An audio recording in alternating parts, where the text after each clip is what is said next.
Hello everyone, last class के अंदर हमने डबल फर्टिलाइजेशन पढ़ लिया था। आज हम डबल फर्टिलाइजेशन की सिग्निफिकेंस एंड एम्ब्रियोजेनेसिस को कवर करेंगे। First of all, double fertilization में आपने क्या पढ़ा था कि एक मेल गैमेट जब गैमेटोफिटिक सेल से, कौन सी gametophytic cells, female gametophytic cell से फ्यूज़ होते हैं तो उसे डबल फर्टिलाइजेशन कहते हैं। और ये दो मेल गैमेट दो डिफरेंट टाइप की सेल से फ्यूज़ होते हैं। कौन कौन सी होती हैं? फर्स्टली, एक मेल गैमेट फ्यूज़ होता है एग सेल से, इसे सिनगैमी सत्य निषेचन या फिर संलयन, ट्रू फर्टिलाइजेशन सत्य निषेचन या फिर फर्स्ट फर्टिलाइजेशन। सबसे पहले मेल गैमेट एग से फ्यूज़ होगा और एम्ब्रियो का सबसे पहले जाइगोट का फॉर्मेशन करेगा और ये जाइगोट फिर आगे जाके डिवाइड होके माइटोसिसली यानी कि इसमें कौन सा समसूत्री विभाजन होगा और उसके बाद में एम्ब्रियो का फॉर्मेशन करेगा और ये एम्ब्रियो आगे जाके प्लांट का फॉर्मेशन करेगा। ये हम पढ़ चुके हैं।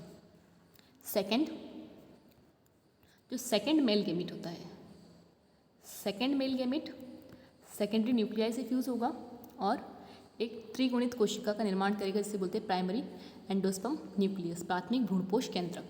ये डिवाइड होकर एंडोस्पर्म का निर्माण करेगा, एंडोस्पर्म का फॉर्मेशन करेगा, जो कि क्या करता है, नरिशमेंट या न्यूट्रिशन प्रोवाइड करता है। नरिशमेंट या न्यूट्रिशन, पोषण प्रोवाइड करता है किसे?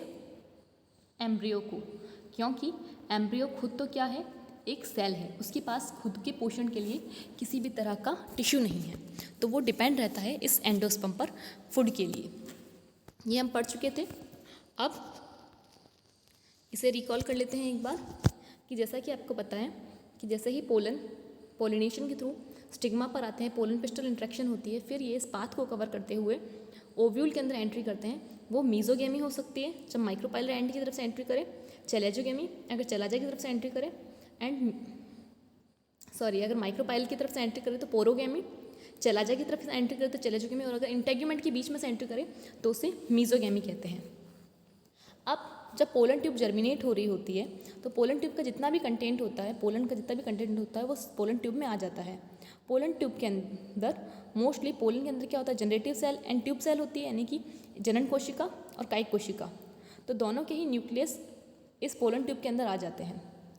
अब जनरेटिव सेल पीछे की तरफ रहती है और ट्यूब सेल आगे की तरफ रहती है, यानी ट्यूब सेल का न्यूक्लियस आगे की साइड रहेगा और जनरेटिव सेल का न्यूक्लियस पीछे की तरफ रहेगा। ट्यूब सेल के न्यूक्लियस में कोई डिवीजन नहीं होता, लेकिन जनरेटिव सेल के न्यूक्लियस के अंदर डिवीजन होगा, माइटोटिक डिवीजन होगा, जिससे कि दो मेल गैमेट बनेंगे। ये जैसे जैसे बढ़ती जाती है पोलन ट्यूब, उसके साथ साथ ये होता जाता है। इसके बाद ही ओव्यूल में एंट्री कर लेगी। जो जनरल टाइप का होता है वो मीजोगेमी होता है, मोस्ट ऑफ के अंदर मिलता है। जनरल टाइप का होता है वो पैरोगेमी होता है। मीजोगेमी तो जब होगा जब इंटेग्यूमेंट की तरफ से, पोरोगेमी होता है, यानी कि माइक्रोपाइलर एंड की तरफ से जनरली जो पोलन ट्यूब होती है वो माइक्रोपाइल एंड की तरफ से एंट्री करती है, और जब माइक्रोपाइल एंड की तरफ से एंट्री करती है तो उसे पोरोगेमी कहते हैं, यानी कि बीजांड द्वारी प्रवेश। और जब माइक्रोपाइल एंड से जब ये ओव्यूल में प्रवेश कर लेती है उसके बाद में इसकी एंट्री एम्ब्रियोसेक के अंदर होती है। अब एम्ब्रियोसेक के अंदर एंट्री भी तीन तरह से हो सकती है, सिनर्जिड्स के बीच में से, दो सिनर्जिड कोशिकाओं के बीच में से, या फिर एक सिनर्जिड कोशिका और एम्ब्रियोसेक की वॉल के बीच में से, या फिर एक सिनर्जिड को पेनिट्रेट करते हुए। जनरली दो सिनर्जिड के बीच में से होती है। उसके बाद पोलन ट्यूब रप्चर हो जाती है, मेल गैमेट्स को फ्री कर देती है, मेल गैमेट्स अमीपॉइड मूवमेंट करते हुए फ्यूज़ हो जाते हैं। यहाँ पे यही डायग्राम दिखाया गया है कि ये पोलन ट्यूब में दोनों ही न्यूक्लियस आगे देखिए। Initially the pollen tube consist of 2 haploid cells, 2 haploid cell को कंसिस्ट कर रही है, and the generative cell and the tube cell. कि इनिशियली पोलन ट्यूब के पास 2 सेल्स होती हैं, एक होती है जनरेटिव सेल, एक होती है ट्यूब सेल। ट्यूब सेल आगे की तरफ रहती है और जनरेटिव सेल पीछे की तरफ रहती है। ट्यूब सेल से भी आगे क्या होता है, हाइलाइन एरिया का चाप क्षेत्र, ठीक है। फिर the generative cell divide mitotically producing 2 haploid sperm cells and one synergid degenerates when the pollen tube arrive. ये ओव्यूल के अंदर जैसे ही एंट्री करती है तो ओव्यूल के अंदर एंट्री करने के बाद इस जो 2 सिनर्जिड्स हैं उनके बीच में से एंट्री करती है, और साथ साथ यहाँ पर इसकी एंट्री हो रही है तो यहाँ पर जो ये जनरेटिव सेल का न्यूक्लिया है, जो जनरेटिव सेल है वो डिवाइड होती है और 2 न्यूक्लिया का फॉर्मेशन करती है, जिन्हें मेल गैमेट कहते हैं।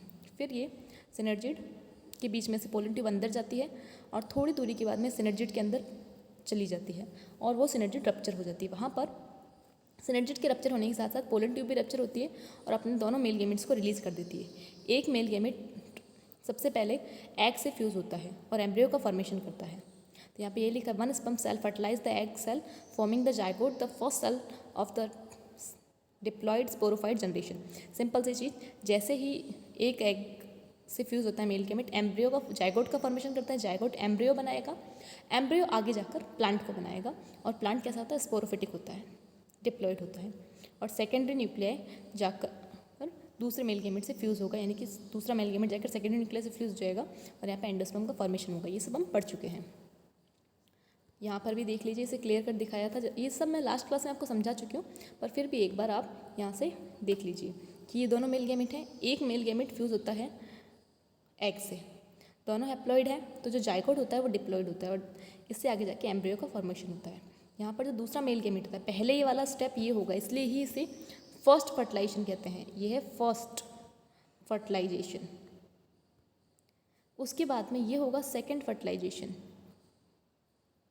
या फिर त्रिकसंलयन, ट्रिपल फ्यूज़न जिसे कहते हैं। ट्रिपल फ्यूज़न क्यों? क्योंकि यहाँ पर पहले से ही सेकेंडरी न्यूक्लियाई है जिसके पास प्लॉइडी जो है बहुगुणिता है, यानी कि डिप्लॉइड है वो, और उसके बाद में यहाँ पर एक मेल गैमेट न्यूक्लियाई, दोनों फ्यूज़ हुए, तो जो एंडोस्पर्म बना वो कैसा होता है, ट्रिप्लॉइड होता है, इसलिए त्रिकसंलयन कहते हैं। ये मैं आपको क्लास में बता चुकी थी, बस एक बार रिकॉल करने के लिए। चलिए अब हम इसके सिग्निफिकेंस पढ़ लेते हैं। सिग्निफिकेंस बहुत सिंपल है, जब मैं आपको पढ़ा रही थी तभी ऑलमोस्ट क्लियर हो चुके हैं, फिर भी एक बार अगर क्वेश्चन आ जाता है तो आपको लिखने में ईजी रहेगा। फर्स्ट ऑफ ऑल कि क्या होगा डबल फर्टिलाइजेशन का सिग्निफिकेंस, यानी कि फ़ायदा, कि डबल फर्टिलाइजेशन में क्या होता है, एक तो एम्ब्रियो का फॉर्मेशन होता है और दूसरा एंडोस्पर्म का फॉर्मेशन होता है। एम्ब्रियो का फॉर्मेशन होता है, उस एम्ब्रियो के पास में तो कोई भी न्यूट्रिटिव टिश्यू नहीं है, यानी कि एम्ब्रियो एक छोटी सी कोशिका है जो कि एक स्पोरोफाइट का फॉर्मेशन करेगी, लेकिन उसके पास कोई पोषण उत्तक नहीं है या उसके पास फूड मटेरियल नहीं है, तो वो ग्रोथ कैसे करेगी? उस ग्रोथ के लिए यहाँ पर सेकेंडरी फर्टिलाइजेशन होता है, यानी जो सेकेंड फर्टिलाइजेशन होता है, जो त्रिकसंलयन होता है, ट्रिपल फ्यूज़न, वो एंडोस्पर्म का फॉर्मेशन करती है। और ये एंडोस्पर्म क्या है, एक तरह का फूड मटेरियल है जो कि एम्ब्रियो को मिलता है अपनी पूरी डेवलपमेंट के टाइम पर।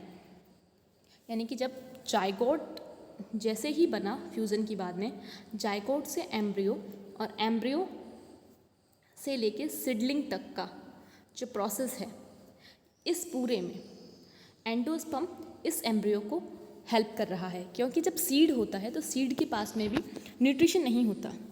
सीड जब तक अपने जर्मिनेट नहीं होगा तब तक वो एंडोस्पर्म पे डिपेंड रहेगा। उसके बाद जब उसकी रूट का फॉर्मेशन हो जाएगा उसके बाद वो नेचर से ले लेगा, लेकिन उससे पहले तक उसे जो न्यूट्रिशन की ज़रूरत होती है उसकी जो पूर्ति या फिर कह सकते हैं फुलफिलमेंट एंडोस्पर्म करता है। यहाँ तक पॉइंट आपको समझ में आया होगा। तो यहाँ पे यही लिखा है कि एंडोस्पर्म का फॉर्मेशन होता है, और एंडोस्पर्म क्या है, एक न्यूट्रिटिव टाइप का टिश्यू है, एक न्यूट्रिटिव है, नरिशमेंट दे रहा है, पोषण उत्तक है, जो कि एम्ब्रियो की ग्रोथ में हेल्प कर रहा है। अब दूसरी बात, ये मोस्ट ऑफ रिलेटेड एम्ब्रियो से ही है।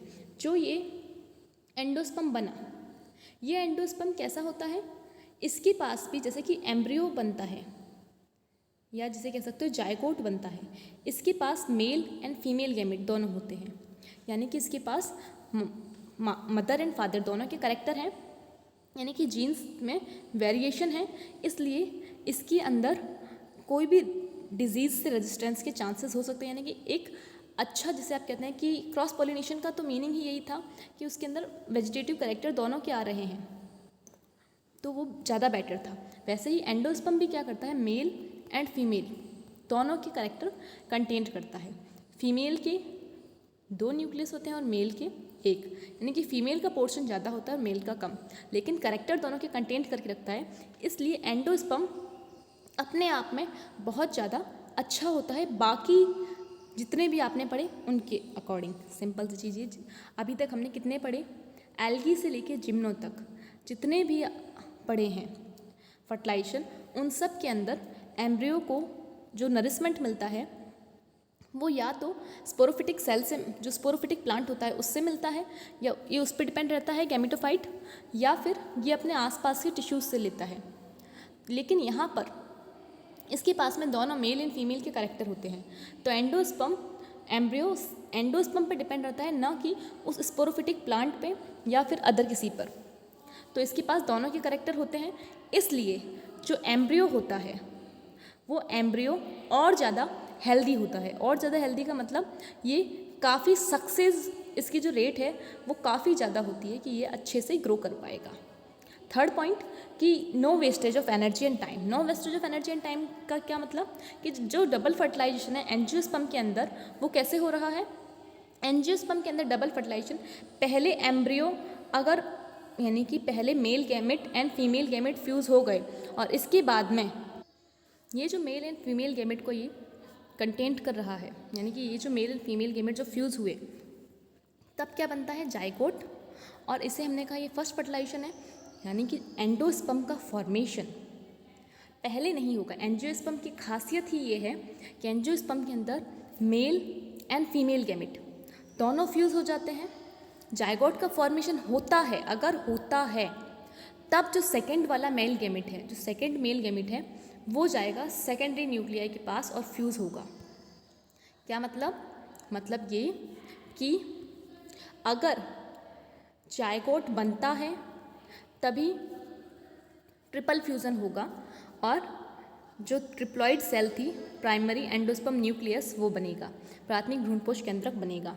अगर ये नहीं बना तो ये भी नहीं बनेगा।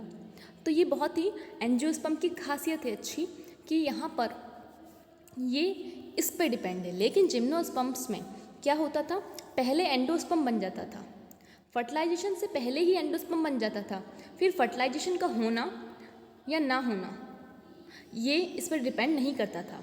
तो उस वजह से कभी कभी क्या होता था कि फर्टिलाइजेशन हो नहीं पाता था और उसके बाद अगर फर्टिलाइजेशन नहीं हुआ, जब एम्ब्रियो ही नहीं बना तो एंडोस्पर्म की कहाँ ज़रूरत है, तो नरिशमेंट किसको देगा ये एंडोस्पर्म। तो ये क्या हुआ, एनर्जी वेस्ट करी प्लांट ने अपनी और उसके साथ साथ टाइम वेस्ट किया। लेकिन एंजियोस्पर्म्स के अंदर क्या होता है, एंजियोस्पर्म्स के अंदर पहले ये श्योरिटी चेक की जाती है कि एम्ब्रियो का फॉर्मेशन हुआ है या नहीं, और अगर एम्ब्रियो का फॉर्मेशन हुआ होता है तभी एंडोस्पर्म का फॉर्मेशन होता है। लेकिन जिम्नो के अंदर हम एंजियो की बात करें तो ये एक इसकी सबसे बेस्ट पॉसिबिलिटी है, डबल फर्टिलाइजेशन सबसे अच्छा महत्व है। लेकिन जिम्नो के अंदर क्या होता है, बिल्कुल उल्टा, पहले ही एंडोस्पर्म बन जाता है उसके बाद एम्ब्रियो बनता है। तो इस वजह से यहाँ पे टाइम एंड एनर्जी वेस्ट होती है। तो यहाँ पे यही लिखा है एंडोस्पर्म फॉर्मेशन आफ्टर सिनगैमी, जो ये मेल एंड एग का फ्यूजन होता है, सही तो सिनगैमी कहते हैं संलयन या सत्य-निषेचन। अब इसके बाद में high amount of nutrition present, जो यहाँ पे एंजियोस्पर्म्स में जो एंडोस्पर्म बन रहा है उसके पास हाई अमाउंट में क्या है, न्यूट्रिशन प्रेजेंट है। कैसे, क्योंकि उसके पास मदर के 2 न्यूक्लियाई हैं और फादर का 1, तो उसकी प्लॉइडी कितनी हो गई, ट्रिप्लॉइड हो गया वो। लेकिन जिम्नोस्पर्म्स के अंदर 2n ही होता था। तो इस तरह से यहाँ पे इसके पास high amount of nutrition present होता है। ये सारे ही डबल फर्टिलाइजेशन के महत्व हैं। एंजियोस्पर्म्स में बहुत खासियत है डबल फर्टिलाइजेशन, कह सकते हैं कि ये एक उनके पास स्पेसिफिक कैरेक्टर ऐसा है जो बाकी से उन्हें हायर बनाने में हेल्प करता है। ये हमारा फर्टिलाइजेशन, डबल फर्टिलाइजेशन हमने प्लांट में कंप्लीट कर लिया। अब हमें पढ़ना है एम्ब्रियो फॉर्मेशन या फिर जिसे कहते हैं एम्ब्रियोजेनेसिस। अब एम्ब्रियोजेनेसिस क्या होता है, जैसा कि आपने क्या पढ़ा था कि सबसे पहले जो सिनगैमी आप वर्ड पढ़ रहे थे, सत्य-निषेचन, उसमें एक मेल गैमेट किससे फ्यूज़ हो रहा था, एक फीमेल गैमेट से, एग से, और उससे जाइगोट का फॉर्मेशन होता था। अब जाइगोट से लेके एम्ब्रियो बनने तक का जो प्रोसेस है, जितने भी स्टेप्स आते हैं, इन सबको एम्ब्रियोजेनेसिस कहते हैं। तो यहाँ पर यही लिखा हुआ है, एम्ब्रियोजेनेसिस एक प्रोसेस है जिसके अंदर initiation and development of an embryo form a zygote, कि जाइगोट के इनिशिएशन से लेके यानी जाइगोट के बनने से लेके एम्ब्रियो के बनने तक का जो पूरा प्रोसेस है वो एम्ब्रियोजेनेसिस के अंदर आता है, जिसे भ्रूणोद्भवन भी कहते हैं हिंदी में। ठीक है, अब ये देखिए यहाँ पे एक खासियत ये है कि इसे जाइगोटिक एम्ब्रियोजेनेसिस कहते हैं प्लांट में, या फिर आप कह लो नेचर में। ठीक है, नेचर में जब जाइगोट बनता है, मेल गैमेट से फ्यूज़ होता है एग, तब तो इसे जाइगोटिक एम्ब्रियोजेनेसिस कहते हैं। कभी कभी क्या होता है, आर्टिफिशियल कल्चर किया जाता है, तब एक सोमेटिक सेल से फ्यूज़ करा के एम्ब्रियो का फॉर्मेशन किया जाता है, उसे सोमेटिक एम्ब्रियोजेनेसिस कहते हैं। तो यहाँ पर आपको सिर्फ यही ध्यान रखना है, क्या पढ़ना है एम्ब्रियोलॉजी के अंदर, हम क्योंकि नेचर की ही बात कर रहे हैं तो इसे जाइगोटिक एम्ब्रियोजेनेसिस भी कहते हैं।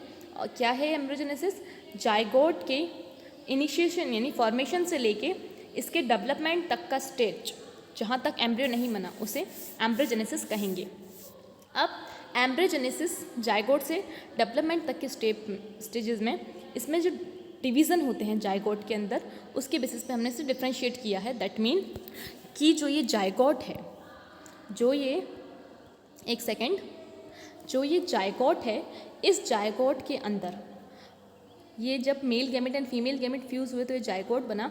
इसके अंदर जो फर्स्ट डिवीज़न है वो कैसा होता है, उसके बेसिस पे इसे डिफरेंट टाइप में डिफ्रेंशिएट किया जाता है। अगर हम जनरल बात करें तो जनरली जो इस जायगोट के अंदर फर्स्ट डिवीज़न होता है वो ट्रांसवर्स डिवीज़न होता है। ट्रांसवर्स का मतलब अनुप्रस्थ विभाजन। इस अनुप्रस्थ विभाजन से 2 सेल्स बनती हैं। एक बनती है एपिकल सेल जो होती है छोटी, और एक होती है बेसल सेल। ये है इसकी खासियत कि जो एम्ब्रियोजेनेसिस में जैसे ही जायगोट बना, ये है जायगोट, इसमें जब डिवीज़न होता है उस डिवीज़न की बेसिस पे फर्स्ट डिवीज़न कहो इसे, फर्स्ट डिवीज़न के बेसिस पे इसे हम डिफरेंट टाइप में पढ़ते हैं। और ये जो फर्स्ट डिवीज़न है अगर हम कॉमनली कहें तो वो कैसा होता है, अनुप्रस्थ होता है, ट्रांसवर्स डिवीज़न होता है, जिससे कि 2 सेल बनती हैं। एक होती है एपिकल सेल और दूसरी होती है बेसल सेल, शीर्ष कोशिका एंड आधार कोशिका। अब ये जो 2 सेल्ड स्टेज आई है जायगोट में फर्स्ट डिवीज़न के बाद, जो 2 सेल्ड स्टेज आई है इसे प्रो एम्ब्रियो कहते हैं। तो किसी भी टाइप का डिवीज़न हो, चाहे अनुप्रस्थ हो, यानी कि चाहे ऐसे हो, चाहे अनुप्रस्थ हो, चाहे अनुदैर्ध्य हो यानी कि ट्रांसवर्स हो, लॉन्गिट्यूडनल हो, या ऑब्लिक हो, चाहे त्रियक हो, किसी भी तरह का डिवीज़न हो, जो जब 2 सेल्ड स्टेज बनती है जायगोट से 2 सेल्ड स्टेज का फॉर्मेशन होता है, उसे प्रो एम्ब्रियो कहते हैं। प्राक भ्रूण, क्या कहते हैं, प्राक भ्रूण। यहाँ तक का स्टेप कंप्लीट हुआ। अब देखिए, जैसा कि मैंने बताया कि जब डिवीज़न होता है तो जो फर्स्ट सेल होती है वो अपर वाली सेल वो लार्ज होती है, जो फर्स्ट सेल होती है अपर वाली सेल वो स्मॉल होती है, उसे एपिकल सेल कहते हैं। और जो लोअर वाली सेल होती है उसे बेसल सेल कहते हैं, आधारी कोशिका। यहाँ तक का क्लियर हो गया। अब जैसा कि मैंने आपको बताया कि जेन्युइनली अगर हम एक टिपिकल को लेके चलते हैं तो टिपिकली तो फर्स्ट डिवीज़न कैसा होना चाहिए जायगोट के अंदर, ट्रांसवर्स, अनुप्रस्थ। लेकिन जो लॉरेंथेसी फैमिली है, इस लॉरेंथेसी फैमिली के अंदर फर्स्ट डिवीज़न कैसा होता है, लॉन्गिट्यूडनल। कि अगर हम जनरल बात करें तो जो फर्स्ट डिवीज़न इस जायगोट के अंदर होता है वो अनुप्रस्थ होता है, और इस तरह से 2 सेल बन जाती हैं, apical cell and basal cell. लेकिन लॉरेंथेसी फैमिली के अंदर, ये स्टार पॉइंट है, सिर्फ और सिर्फ लॉरेंथेसी फैमिली के अंदर जो फर्स्ट डिवीज़न होता है वो होता है लॉन्गिट्यूडनल, इस तरह से। तो एपिकल सेल और बेसल सेल तो ऐसे तो बनने से रही, ये इसकी खासियत है। और इसके अलावा कभी कभी कुछ प्लांट के अंदर जो फर्स्ट डिवीज़न है वो इस तरह से ऑब्लिक भी देखा गया है। ये ऑब्लिक डिवीज़न अगर आपको याद हो तो हमने एल्गी में कुछ एक एल्गी के अंदर हमने ये पढ़ रखा है। तो ये इसकी बेसिस पे इसे डिफ्रेंशिएट किया जाता है। लेकिन मेनली क्या पढ़ते हैं हम, ट्रांसवर्स डिवीज़न। और ट्रांसवर्स डिवीज़न से जो सेल बनती है, जो 2 सेल स्टेज आती है एम्ब्रियो की, उसे प्रो एम्ब्रियो कहते हैं, प्राक भ्रूण, यानी कि एम्ब्रियो का इनिशियल स्टेज। यहाँ तक कंप्लीट हुआ। अब ये डिवीज़न का बता रखा है कि जो फर्स्ट डिवीज़न हुआ इस जायगोट में, उसके बेसिस पे हमने इसे एपिकल सेल, इरेज कर देती हूँ मैं, apical cell and basal cell में डिफ्रेंशिएट किया। यहाँ पर ध्यान रखना, एपिकल सेल स्मॉल होती है एंड बेसल सेल लार्ज होती है। अब यहाँ तक चाहे मोनोकोट हो, यानी कि चाहे एक बीजपत्री हो, चाहे द्विबीजपत्री हो, डाइकोट हो, दोनों के अंदर जो फर्स्ट डिवीज़न होता है वो तो सेम रहता है। यहाँ तक का स्टेप मोनोकोट एंड डाइकोट दोनों में सेम होगा। अब इसके आगे का स्टेप, जो इसके आगे का स्टेप है, ये प्रोसेस के बाद में ये मोनोकोट एंड डाइकोट में अलग अलग होता है। ठीक है, तो याद रखना, जायगोट से प्रो एम्ब्रियो बनने तक का, जायगोट से जो प्रो एम्ब्रियो बना है, 2 सेल्ड स्टेज आई है, उसमें ट्रांसवर्स डिवीज़न हुआ। ये स्टेप मोनोकोट एंड डाइकोट के अंदर सिमिलर है। लेकिन अब इसके आगे का जो डिवीज़न है, अगर हम डाइकोट की बात करें, पहले हम डाइकोट को पढ़ते हैं, तो उसमें कि अब कौन सी सेल रोल प्ले करेगी। अब जो आगे का, क्योंकि 2 सेल्ड एम्ब्रियो तो नहीं हो सकता, एम्ब्रियो तो काफ़ी बड़ा होता है जिसमें सस्पेंसर होता है, हॉस्टोरियम होता है, ये सब आपने पढ़ रखा, और एम्ब्रियो होता है जो कि ग्लोब्यूलर, टॉर्पीडो, इस तरह से हार्ट से इससे आगे बढ़ेगा।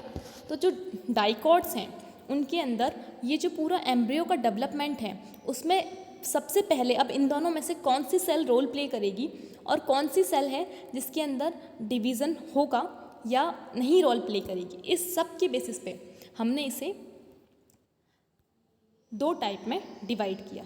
सबसे पहले कि जो ये जाइगोट था इसमें जो ये सेल बनी थी, हम किसको लेके चल रहे हैं, यहाँ तक तो मोनोकोट एंड डाइकोट दोनों में सेम था, यहाँ तक के प्रोसेस।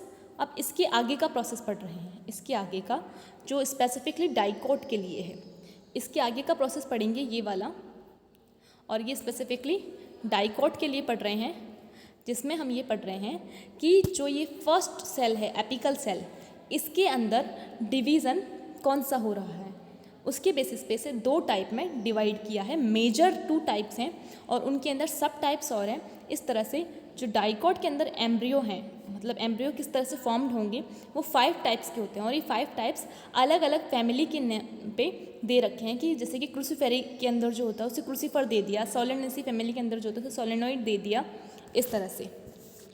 यहाँ तक पॉइंट समझ में आया होगा आपको।